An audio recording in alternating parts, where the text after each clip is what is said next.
மாமா எவ்வளவு நேரம் ஆனாலும் நீங்க பாத்ரூம்ல தூங்க முடியாது, உள்ளதான் வந்தாகணும். மொழி தெரியாத ஒரு பொண்ணு வழி தெரியாம கடை வீதியில அம்போன்னு நின்று இருந்தா, அவளை யதார்த்தமா கடைக்கு கூட்டு போய் நேந்திரங்காய் பொரியல், நேந்திரங்காய் வத்தல், நேந்திரங்காய் பழம்னு வாங்கி கொடுத்தேன். இது ஒரு சாதாரண விஷயம். இது உன் தம்பி பார்த்துட்டு வந்து பெரிய சமாச்சாரம் மாதிரி இங்க ரிப்போர்ட் பண்ணி நீயும் ஒரு பெரிய விசாரணை மாதிரி இந்நேரத்துல பாத்ரூம் போக விடாம என்ன கேட்க வந்தா எப்படி? நான் இப்போ அதை கேட்கறதுக்காக உங்களை கூப்பிடல மாமா, வேற விஷயம் பேசணும். அதக்கே கூப்பிடலையா? வேற எதுக்குமா கூப்பிட்ட? வர வர என்னால நீங்க அனுபவிக்கிற கஷ்டங்களை பார்க்கும்போது எனக்கு ரொம்ப சங்கடமா இருக்கு மாமா. தயவு செஞ்சு நீங்க ஒரு சின்ன வீடு வச்சுக்கோங்க.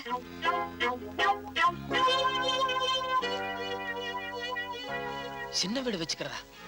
நீ என்ன பேசுற, யாருகிட்ட பேசுற? இதெல்லாம் புரிஞ்சுட்டு தான் பேசுறியா? ஒரு குடும்ப பொம்பளை வாயில இப்படி ஒரு வார்த்தை வரலாமா? இருக்கிற வீடை இடிக்கிறத விட புதுசா ஒரு வீடு கட்டிக்கிறதுல தப்பில்ல மாமா. இன்னொரு 4 நாள் நீங்க அந்த கேரளா பொண்ணு பின்னாடி சுத்தி அத 4 பேர் பார்த்தாங்கன்னா அந்த பொண்ணோட வாழ்க்கை அநியாயமா சீரழிஞ்சு போயிடும். என் புருஷன் இன்னொருத்தன் பொண்டாட்டியை கெடுத்துட்டாருங்கிறத விட இன்னொரு பொண்ண பொண்டாட்டி மாதிரி வச்சிருக்காருன்னு பேர் வந்தா அது கொஞ்சம் கௌரவமா இருக்கும். நீ 1000 சொல்லு, என்னதான் இருந்தாலும் ஒரு குடும்ப பொண்ணு வாயிலிருந்து இப்படி ஒரு வார்த்தை வர்றத என்னால ஜீரணிக்கவே முடியல. கண்ணகியும் ஒரு குடும்ப பொம்பளை தான் மாமா. அவ புருஷன் எந்நேரமும் மாதவி வீட்டுலதான் இருப்பாருன்னு அவளுக்கு நல்லா தெரியும். ஒரு நாள் அவர் வீட்டுக்கு திரும்பி வந்ததும் செலவுக்கு காசு இல்லாம தான் வந்திருக்காருன்னு நினைச்சு அவ கால்ல இருக்கிற செலம்ப கழட்டி கொடுக்கலையா? நளாயினிய கற்பு கரிசின்னு சொல்றீங்க. அவ புருஷன் பேசி வீட்டுக்கு போகணும்னு சொன்னதும் அவளே கொண்டு போய் விடலையா? நீ சொல்றதெல்லாம் நியாயமா தான் இருக்கு. ஒரு நல்ல பொண்டாட்டி நல்ல புருஷனுக்காக எப்பேற்பட்ட தியாகத்தையும் செய்வா அப்படிங்கிற ரீதியில சொல்ற. ஆனா சின்ன வீடு வைக்கிறதுங்கிறது நினைச்சுன்னே கிடைச்சு இதெல்லாம் கதைக்கு ஓகேமா, நடைமுறைக்கு சாத்தியமா என்ன? நடக்காதது எதுவும் கதையா வராது மாமா. எனக்கு டிபி, கேன்சர் இந்த மாதிரி ஏதாவது கொடுமையான வியாதி இருந்தா நானே உங்களுக்கு இன்னொரு பொண்ணை பார்த்து ஓரறிய கல்யாணம் பண்ணி வச்சுதானே ஆகணும். எனக்கு அது மாதிரி ஒரு குறை இருக்கிறதா நான் நினைச்சுக்கிறேன். சிச்சி,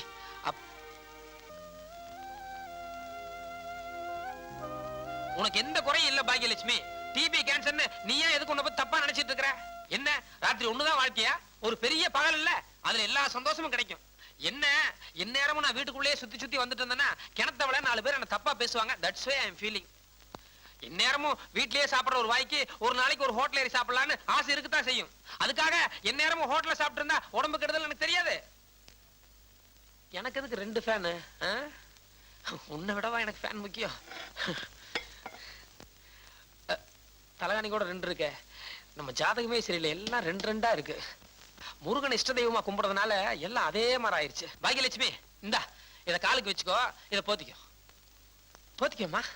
மாமா, ஹோட்டல்ல சாப்பிடுறதுக்கு தான் டோக்கன் வாங்கணும், பில் கொடுக்கணும். ஆனா இது வீடு மாமா. இதையெல்லாம் லஞ்சமா கொடுத்து இதையும் ஹோட்டல் ஆக்கிடாதீங்க ப்ளீஸ்.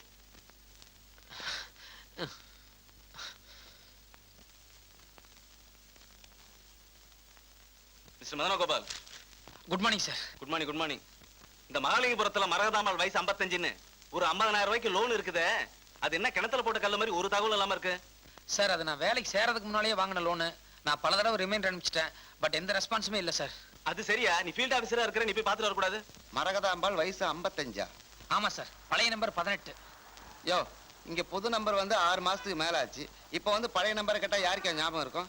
என்னையா யாரை கேட்டாலும் மரகதாம்பாள் வயசு 55 தெரியலங்கிறீங்க. காலையில இருந்து அலைஞ்சு ஸ்கூட்டர்ல வேற பெட்ரோல் தீர்ந்து போச்சு. பெட்ரோல் பங்க் பக்கத்துல தான் இருக்கு. அது வேணாம் சார். மரகதாம்பாள் வயசு 55, கொஞ்சம் நல்லா யோசனை பண்ணி பாருங்க. தேவையில்லாததுக்கெல்லாம் யோசனை பண்ணி மண்டைய பாரு. போய் வேலையை பாரு. போய சார், என்ன உங்களை அந்த அக்கா கூப்பிடுறாங்க.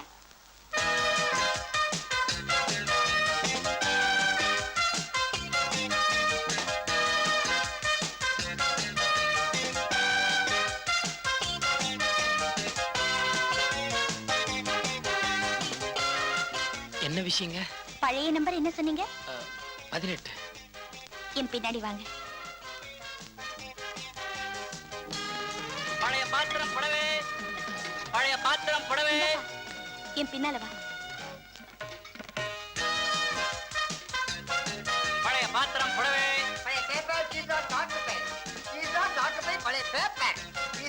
கொஞ்சம் இருப்பா. என் பின்னால வா.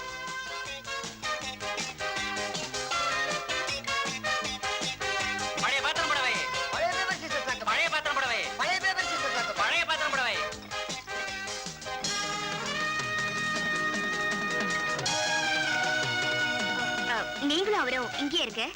நீங்க மட்டும் உள்ள வாங்க. வாங்க.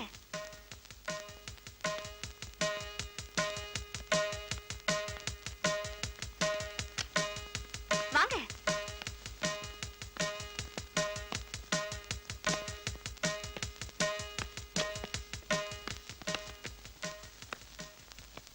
நீங்க உட்காருங்க. பாருங்க, நான் பார்க்க வந்தது மரகத அம்பாள், வயசு 55. அடடடடா, சும்மா அதே பாட்டு பாடிட்டு இருக்கீங்களே. 2 நிமிஷம் உட்காருங்க, நான் இப்ப வந்துடுறேன்.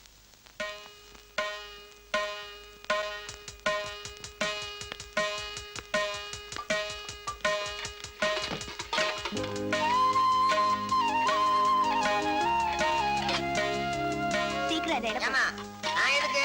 இருப்பா, உன் சமாச்சாரமும் வருது.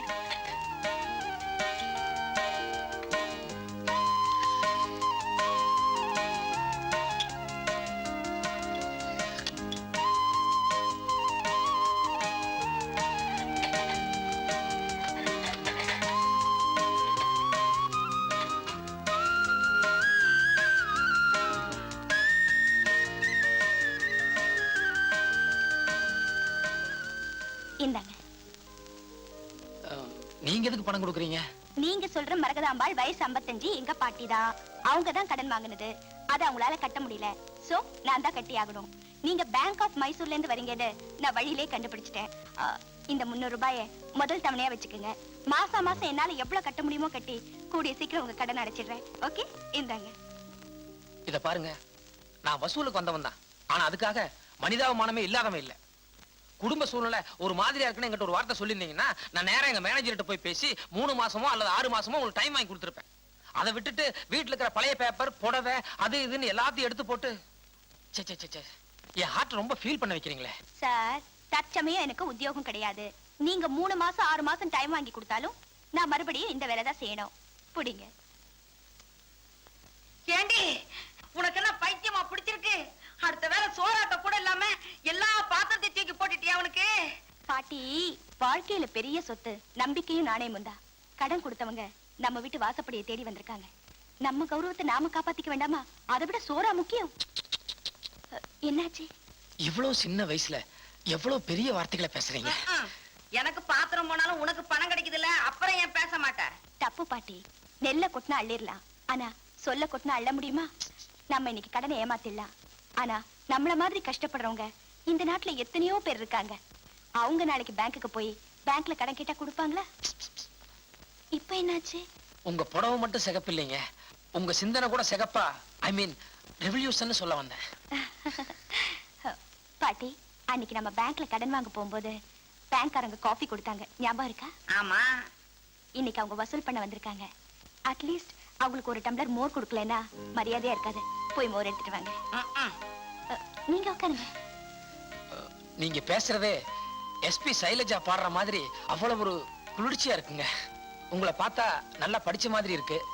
நான் கூடி சீக்கிரம் உங்களுக்கு ஒரு உத்தியோகத்துக்கு ஏற்பாடு பண்றேன். நோ மிஸ்டர் மதன், இந்த காலத்துல லேடிஸ் உத்தியோகத்துக்கு போகணும்னா 2 குவாலிஃபிகேஷன்ஸ் வேணும். 1, அழகு இருக்கணும். அது எனக்கு ஏதோ சுமாரா இருக்குன்னு வைங்க. 2வது, அங்க இருக்கிற மேனேஜர் மாதிரி பெரிய ஆபீசர்ஸ் எல்லாம் அட்ஜஸ்ட் பண்ணிட்டு போகணும். அதாவது சாயங்காலம் வேலை முடிஞ்சதுக்கு அப்புறம் ஓவர் டைம் இருக்குது, டைப் படிக்கணும்னு சொல்லுவாங்க. அதெல்லாம் எனக்கு பிடிக்காது. ஏற்கனவே 1000 ரூபாய் சம்பளத்துல ஒரு ஆபீஸ்ல வேலை பார்த்துட்டு இருந்தா. இந்த அனுபவத்தினால தான் அதை விட்டுட்டு வந்துட்டா. இப்போ அக்கம் பக்கத்துல இருக்கிற சின்ன சிறுசங்களுக்கு டியூஷன் சொல்லி கொடுத்துட்டு இருக்கேன். அதை வச்சுதான் குடும்பம் ஓடிட்டு இருக்கேன். இந்த நிலைமையில நான் வேற உங்களுக்கு செலவு வைக்கிறேன். No no, it's okay. Thank you. ஏன் பானு, புரோக்கர்ட்ட சொல்லி வீடு பார்க்க சொன்னியே, அதை விட தம்பி கிட்ட சொன்னா அது வீட்டு பக்கத்திலே வீடு பார்க்கும்ல, நம்ம கொஞ்சம் புரோக்கர் செலவு மிச்சமாகும். ஐயோ, அவருக்கே வீணா சிரமம் கொடுக்குறீங்க. இதுல என்னமா சிரமம் இருக்கு? நம்ம வீட்டு புள்ள மாதிரி. ஏன் தம்பி, குறைச்சலான வாடகையில என் பானுக்கு நீங்களே ஒரு சின்ன வீடா பார்த்து வைங்களேன். சின்ன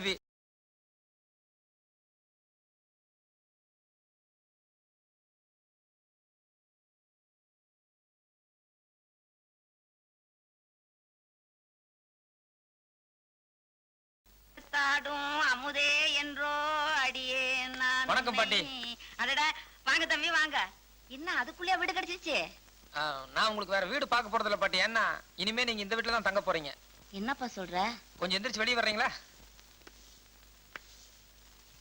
அது என்னன்னு பாத்தீங்களா? என்னப்பா அதெல்லாம்? அன்னைக்கு நீங்க பாத்திரமெல்லாம் வித்துதான் எனக்கு பணம் கொடுத்தீங்கன்னு நான் மேனேஜர்கிட்ட சொன்னேன். மேனேஜர் ரொம்ப வருத்தப்பட்டாரு. உடனே இந்த பணத்தை திருப்பி கொடுத்துடுவான்னு சொன்னாரு. நான் அந்த 300 ரூபாய் உங்களுக்கு கொடுத்துடலாம், ஆனா பழைய பாத்திரங்களை திருப்பி கொடுக்க முடியுமா? அதனால கூட ஒரு 700 ரூபாய் போட்டு மொத்தமா 1000 ரூபாய்க்கு புதுசா பாத்திரங்களை வாங்கிட்டு வந்திருக்கேன். எடுத்து வைங்க. வேண்டாம் தம்பி, பானு வந்தா இந்த கோச்சுப்பா. என்ன பாட்டி, நான் வெளியாளா என்ன? நான் இந்த வீட்டு மனுஷன் மாதிரி, ப்ளீஸ். இல்ல தம்பி, பானு கிட்ட ஒரு வார்த்தை கேட்டுட்டு. பாட்டி, பானு வந்தா நான் கன்வின்ஸ் பண்ணிக்கிறேன். ப்ளீஸ் எடுத்து வைங்க பாட்டி. இதுவரையில வாழ்க்கையில நாங்க மத்தவங்களுக்கு தான் உதவியா இருந்திருக்கோம். ஆனா இப்போ முதல்ல பாட்டி ஒரே ஸ்வெட்டிங்கா இருக்கு. போங்க போங்க.